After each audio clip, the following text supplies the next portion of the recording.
Donald Trump vient de mettre la main sur la plus grosse station d'essence du monde. Il faut d'abord et avant tout dire à quel point personne ne regrettera Nicolás Maduro. Vous ne le regretterez pas? Certainement pas.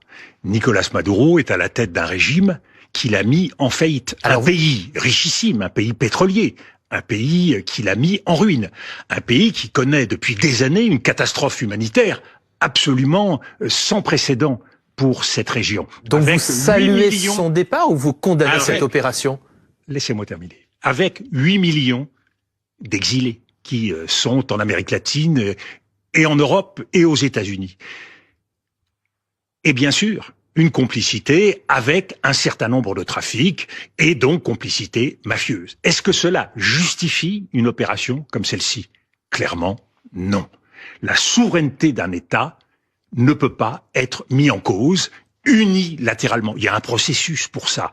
Est-ce que les Nations Unies ont donné leur accord? Est-ce qu'il y a le consentement de l'État? Non. Y compris pour un président qui a volé les élections en 2024. Ça a été dénoncé par toute la communauté internationale. Vous avez raison. Mais est-ce que le premier réflexe de Donald Trump, c'est d'inviter le président élu à l'époque, M. Urrutia, à prendre le pouvoir à Caracas? Non.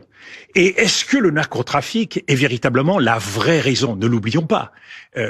Donald Trump a pris une mesure très importante il y a quelques jours.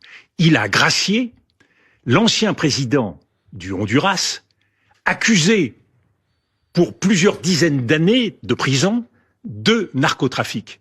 Le président Hernandez. Donc, manifestement, il y a d'autres arguments. Alors justement, là où il faut prendre la mesure de ce qui se passe, mépris du droit international, atteinte à la souveraineté du Venezuela, convoitise, je parlais d'illimitisme, bien sûr.